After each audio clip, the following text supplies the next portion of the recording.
Good afternoon, and thanks for joining us on this Wednesday. I'm Jurnee Taylor, and here's a look at some of the stories we're following today. First, Conway leaders host a meeting to hear people's concerns following a fight involving racial slurs at an entertainment center, leading to 3 arrests.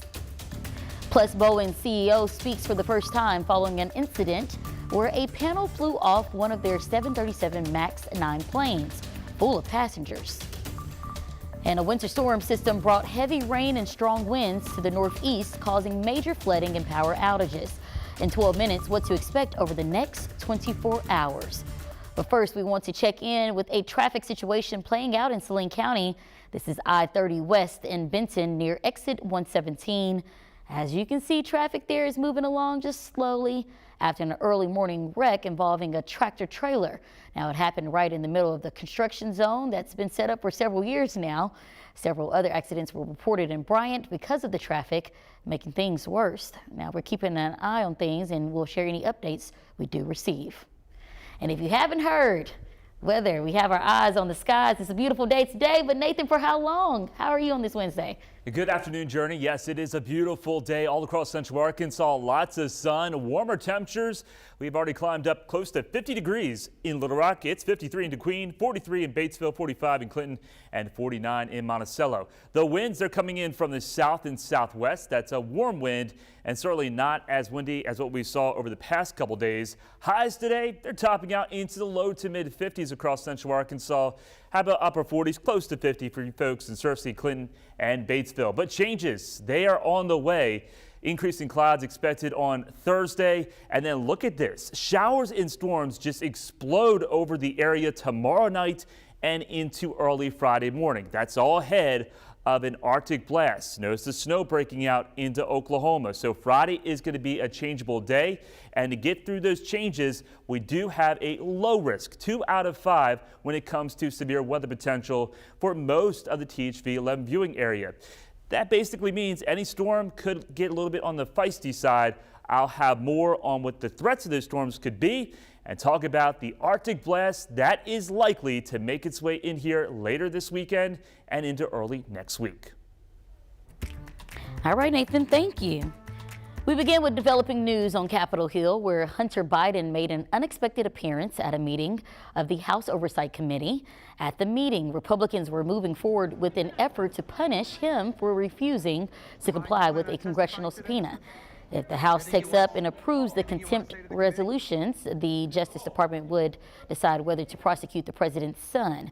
When asked if he would testify if that happens, the president's son replied, "If they let me."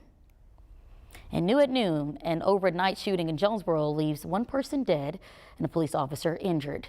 It happened in the western part of the city when officers responded to a disturbance call last night.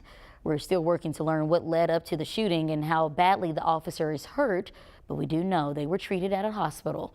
Arkansas State Police are now taking over the investigation, which is standard after a shooting involving local police. In a THV 11 update, a 3rd person has now been arrested in connection to a fight at a Conway entertainment complex over the weekend. This 3rd arrest from the violence outside Maui's Entertainment comes as city leaders hear the concerns for people at last night's city council meeting. THV 11's Ashley Godwin was there and has the latest details. We know these individuals are not from Conway, and we want individuals like them to stay out of Conway.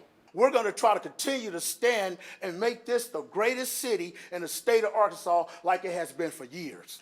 It was standing room only as people listened to how the city is responding to the violence at Maui's. While no city leaders spoke, the chief of police gave new details in the investigation. We didn't hear about till later, either in the evening or the next morning, about a stabbing that had taken place. One of those that was injured was at the meeting with his parents. A pastor close to the family spoke for them. And I need you to see this gentleman right here. Take a look at this gentleman. Police say when they arrived, there was 20 to 30 people in a fight in the Maui's parking lot. When officers arrived, they noticed Kelly Kennedy was intoxicated. She began to scream at the officer and yell obscenities and racial slurs at a group of African Americans standing behind the officer. She was taken into custody and charged with public intoxication and disorderly conduct. Another person involved in the incident, Chucky Don Hartwick, was charged with 5 felony counts.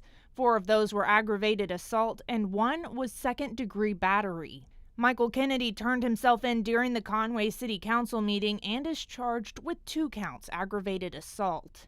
The chief says more charges could be added and there could be more arrests. Incidents like this are taken very seriously by the Conway Police Department.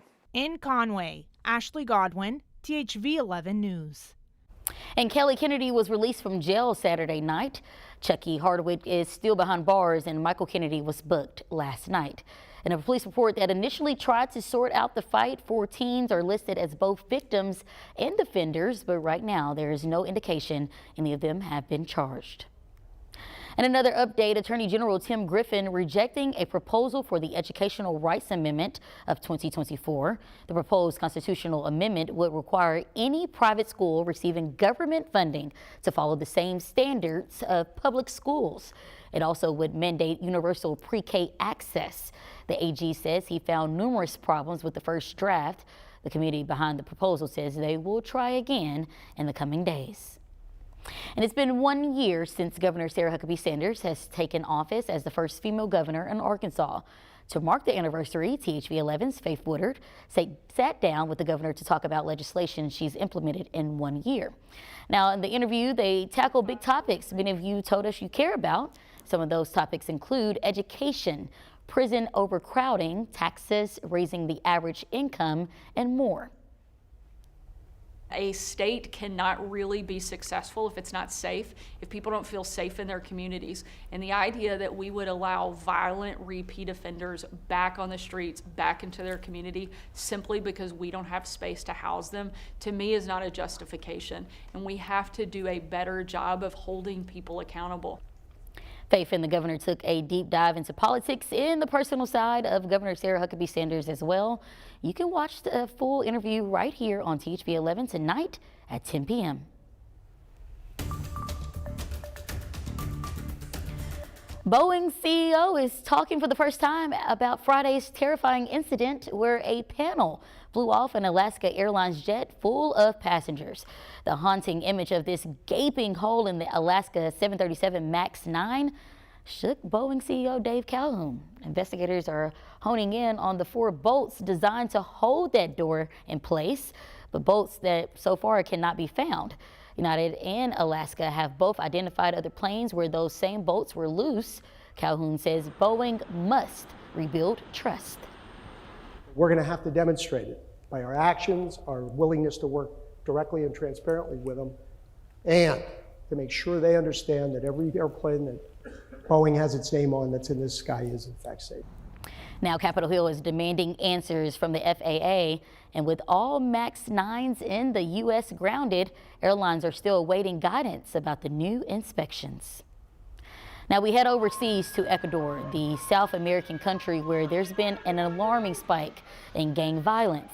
Yesterday, a group of masked men armed with guns and explosives stormed a state-owned television station during a live broadcast, ordering the crew to the ground while making one reporter relay this message, quote, "The police should leave." National police flooded the area, arresting 13 people.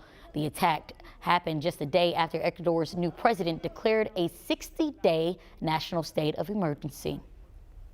We've seen attacks today in Ecuador using terrorist tactics that really have no precedent in Latin America since the days of Pablo Escobar. Locals have experienced a series of explosions and police abductions within the past few days. Now, the crime wave kicked off after notorious gang leader Adolfo Macias went missing from his prison cell over the weekend for the second time.